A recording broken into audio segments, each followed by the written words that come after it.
Those of you that have been watching me long enough might have seen my old school computers series of videos that I did some time ago, and I talked about this Compaq Presario 850, which was one of the computers I grew up with. Well, I've got it back on the bench again today just to do a bit of tinkering because I've been in the mood to mess with DOS programs again and exceptionally old hardware, at least by my standards. And currently this computer has a AMD 5x86 CPU upgrade that runs at 133 megahertz. However, it's still 46 architecture and lacks any true Pentium instructions. So certain programs really don't run all that great on this CPU. And I can show you one example here is the first version of Quake, which was optimized for Pentium architecture. And it really doesn't perform all that well on the 5x86. Still blows my mind that I was able to put 64 megs of RAM in this computer. I mean, this is from an era where 16 megs of RAM was like amazing. But 64 is all this motherboard can hold. In fact, it's probably overkill, but it is what it is. This has a Cirrus Logic 5426 onboard VGA chip. Nothing special.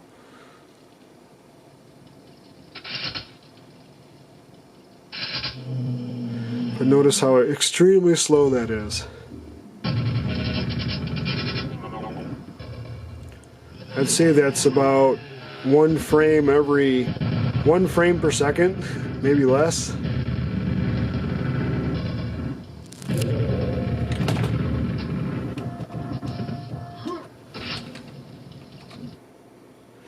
Anyway, what my plan is to install one of these. Now, even though this CPU only runs at a clock speed of 83 megahertz, this is a true Pentium chip that can run Pentium instructions. And I'm hoping that it's going to be, in the ways that I need to use this computer, it will be an upgrade, but for some other programs it might actually run a bit slower. However, I've always wanted to mess around with one of these back when they were new, and I finally got my chance now that it's 2017, and this computer was made in 1992, so I had to wait a while to get my hands on one of these, but today's the day. So let's pop the side cover off this thing and start changing that chip. Here's what's in that package. Supposedly this was never used, however it was open box. So maybe somebody got this many years ago, found that it didn't work in their computer, and then just put it on a shelf. Who knows? But CPU itself with its integrated fan, floppy disk, which I believe has a benchmark on it. I'm going to check that in a little bit here. And of course the manual and a metal tool that's used for removing the CPU from the socket if you do not have a ZIF socket. Luckily this computer was new enough that it has a ZIF socket with that extra row of pins along the outside edge, specifically for these overdrive chips. So I'm really anxious to try this out in this computer after so many years. I really miss these older CPUs with the heavy-duty pins on the back. They were a lot more durable than the modern ones that break off so easy, especially the socket 478 chips. Of course, nowadays I wouldn't even call those modern, but you know what I mean. But let me try this disk here, see if there's a benchmark on it that I can run before the upgrade and after. And I'm not sure if that's going to work or not, but I'll try it. Alright, here's what's on that floppy. Supposedly you just type install. You might be able to run the programs directly, but I'm just going to go by what the instructions say, just to for the sake of consistency here. Press F10 to continue DOS installation.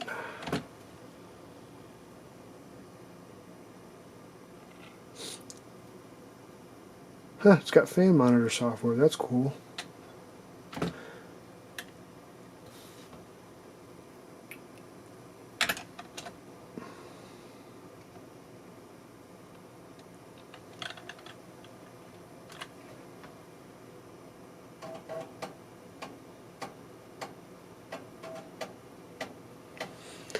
You know, it sure brings back memories hearing a floppy drive.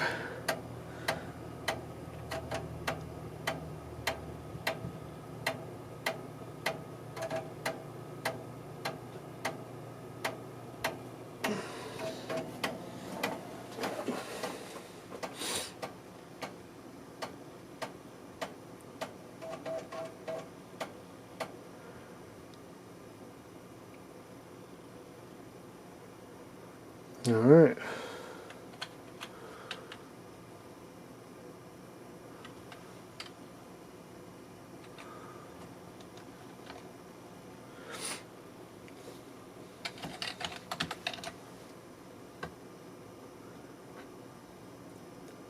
Huh. I wonder if the fan monitor program would even say anything on this other chip.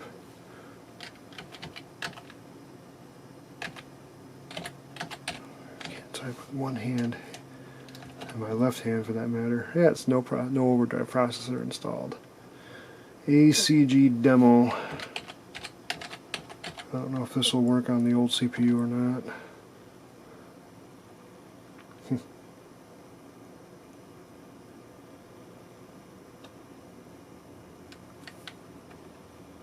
This is kind of neat.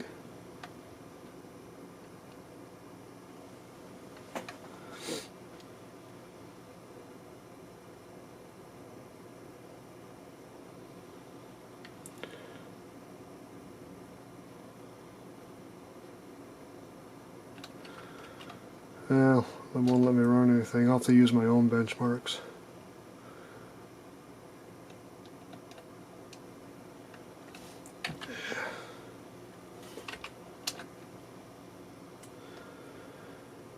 Let me see what else I've got.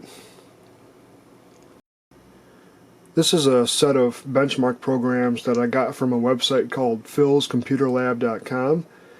I've been going on there to get some information and some programs to do with older computers like this, and this is a handy little package for doing basic testing on the performance of the computer. But I'm just going to run a couple different ones here just to get a baseline on this existing AMD CPU that's in here. So I'll start with a program called 3D Bench.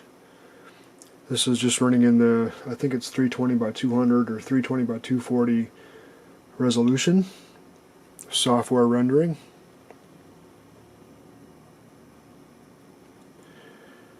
Okay, I got 52.6 frames per second, so I'll have to go back and look at the video and see how the new CPU compares once I get that in there. Chris's 3D benchmark. Let's see what this one does.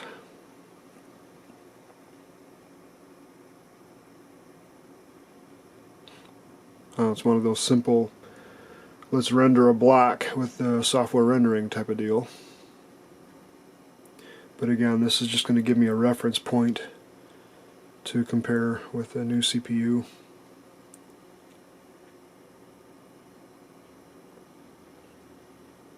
.9 frames per second. Let's see, Quake time demo. It's going to do the same thing as what I did when I ran my full version of Quake. So I don't know if I'm going to let it go all the way through. It's going to take a long time to finish. I'm kind of curious what the actual frames per second is though on Quake.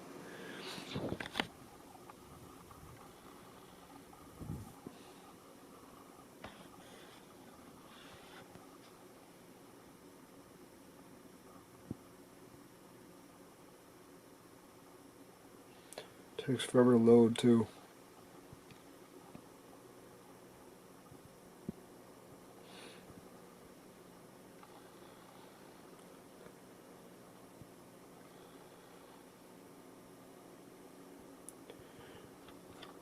And it actually runs pretty good when the sound's turned off, apparently.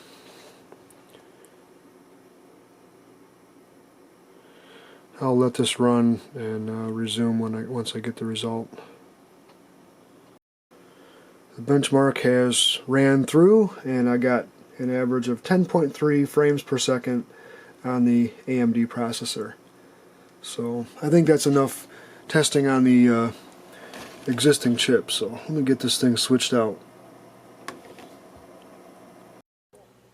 Here's a side-by-side comparison of the two processors. Pentium is very slightly bigger because of the extra row of pins. And they both have permanently attached heat sinks. The AMD just has this little tiny passive one, and the Intel has a fan-cooled heatsink. Both also have integrated voltage regulator circuits to allow them to work on a 5-volt motherboard, even though the chips run at a lower voltage. With the AMD being a 3.45 volt chip, and the Pentium is 3.3. I could be wrong. But one interesting thing about this Pentium chip with its integrated fan is that it monitors the speed of the fan, and if the fan stops working, it slows the CPU down to a 1x multiplier, which I think in this case would be 33 megahertz. So it's an early form of thermal throttling, really. And that's kind of cool because with as old as that chip is, that predates any hardware monitoring that I had in my computer back in the day. I don't think I had any hardware monitoring in my computer until I got my Super Socket 7 board in the early 2000s. So this thing was kind of ahead of its time. And even though it's designed to run on a 486 motherboard, like I said earlier, this does have some true Pentium instructions, and I'm hoping it's going to be able to outperform the AMD chip despite having quite a bit lower clock speed. But we'll find out. This is what's underneath both of these chips. The Pentium is just plain, and the AMD's got lots of passive components for its onboard regulator circuit. And the straight rows of pins on this chip here, it's kind of like the old socket 4 Pentiums, the old 5-volt Pentium chips that got extremely hot and didn't perform all that well. And after that, they came out with the socket 5 design, which had the staggered pins, and I think that started with the Pentium 90, somewhere around there, and that's when the Pentium really started to pick up its performance, because it was a lower voltage chip, much lower heat, better performance in general. But anyway, enough talk about this. Let's get this darn thing installed. The inside of the case on the computer has a jumper chart that shows how to configure the motherboard for an overdrive processor. So I've got to move a few jumpers around, and then we can finally get to the fun part.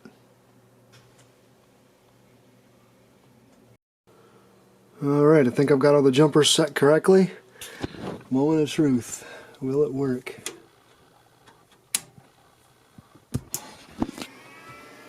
Boy, that's got a noisy fan. Yeah, it's posting. That's good. So I'm going to skip the RAM test because that's going to take forever.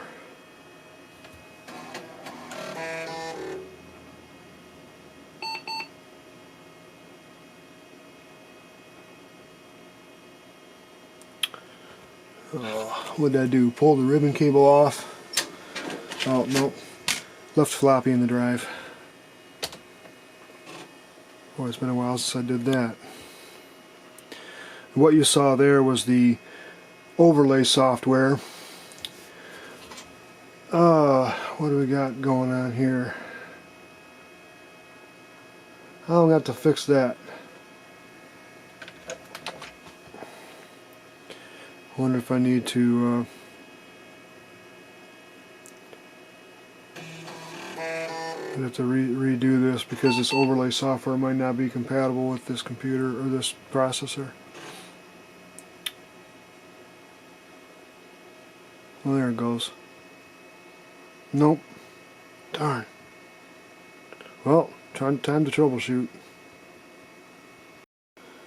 I loaded up the utility program that comes with that AMD upgrade chip, and it appears the CPU is running at the correct speed and the cache is working.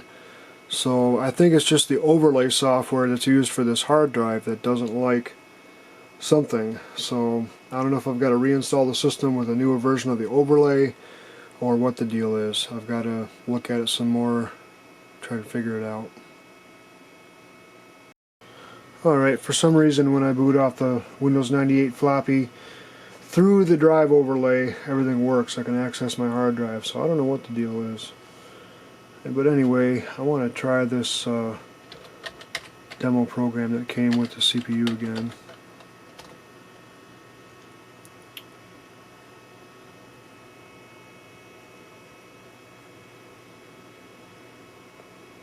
It's going through everything so much faster now, I can already tell.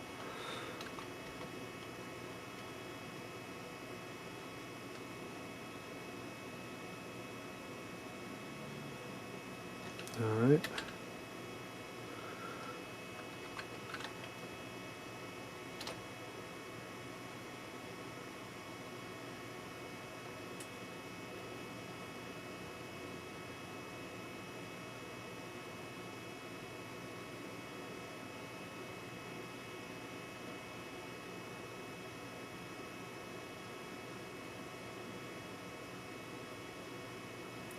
Successful. So far so good. Ah, it's the fan monitor program that's making the computer mess up, because I just tried to run it and it did the same crash. And when I installed this, I had it put it in the AutoExec bat, so let me manually go in and edit the AutoExec bat, and hopefully I can get back to using my computer. Alright, I took that fan monitor utility out of the AutoExec file, so see if that takes care of that problem.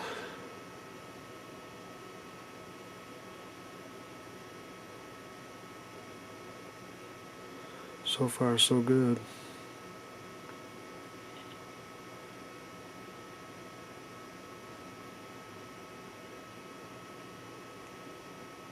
It's going to be hard getting used to that noisy CPU fan though. Hopefully it won't be so loud once I got the side panel back on.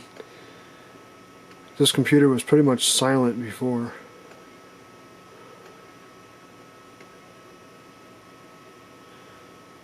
Every time it tries to read the CD-ROM, it slows the whole computer down during the boot process.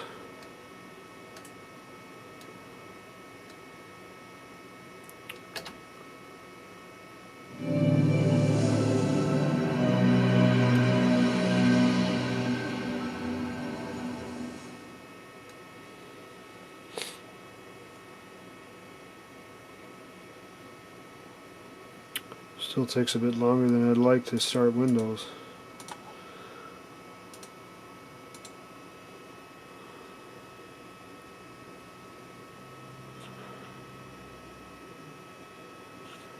Alright, back to the fun stuff. Let's try 3D Bench again.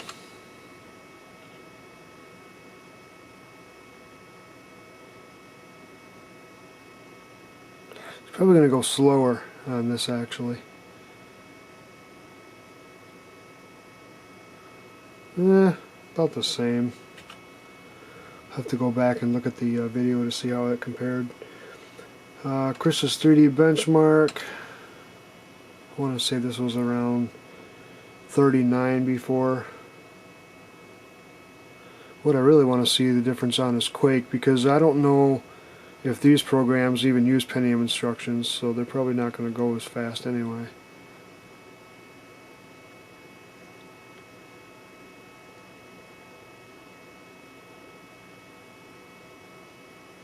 Yeah, it's a little bit faster, 41.8. Not much of a difference there though, but I'm sure the Quake benchmark is going to be noticeably better.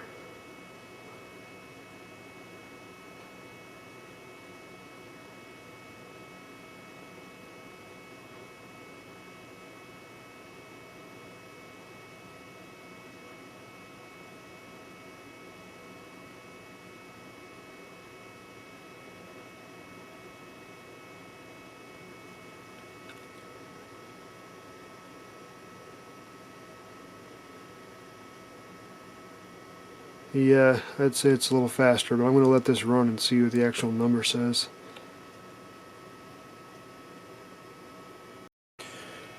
Well, it was about a 50% increase actually, 15.7 frames per second versus the 10 I had before. So I'm really anxious to see how this system would do if I could find that very obscure cache module that goes in that slot there. I've seen a picture of it, but I cannot find a source for one anywhere. It's a 128K cache module, and it was unique to a couple of these different Compaq computers. But I would love to get my hands on one of those, because that'd probably boost the performance quite a bit. But anyway, yeah, 50% increase in the performance for Quake. I'm happy with that. I also want to see if this thing might be able to play MP3s now, because it could not do it before on the other CPU. It would just stop and go and stop and go. So let me load up my DOS-based MP3 player and give that a test run. Well, it's an improvement. It still won't play AAC files, but MP3s appear to work. This is a 320 kilobit MP3, and it appears to play perfectly fine, even though the CPU is hovering around 45% used.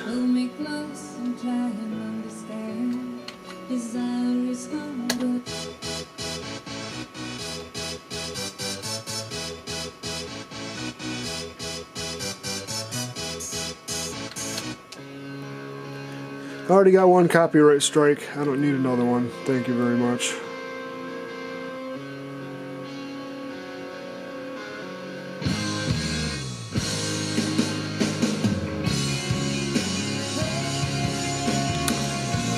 So yeah, that's pretty cool that that actually works now.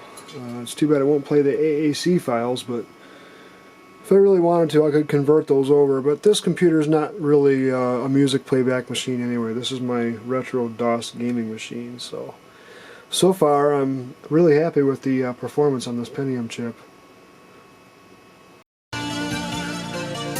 Boy, the Cubic player runs great on this. The refresh rate is really quick now.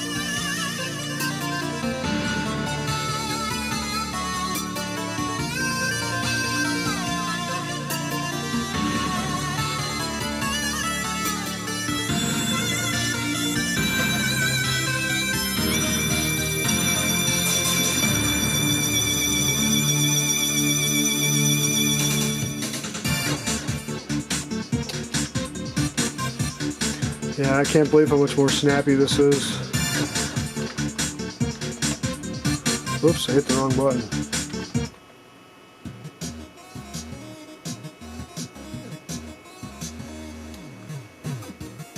If I'm going to record audio, I should probably be using my good external microphone, but you get the gist of it anyway.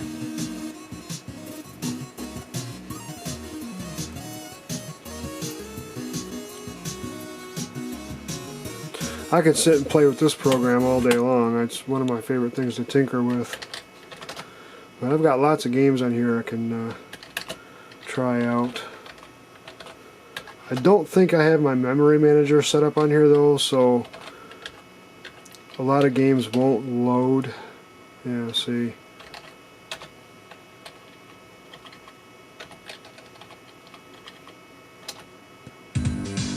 Jazz Jackrabbit loads.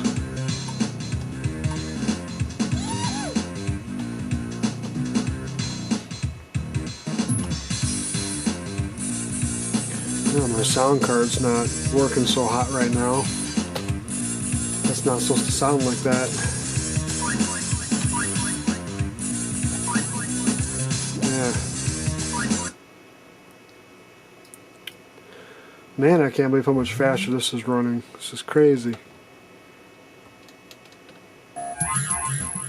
This is nuts. Yeah, it's like, you know, despite the clock speed being quite a bit lower, having a Pentium chip really improves the feel from what I can see here.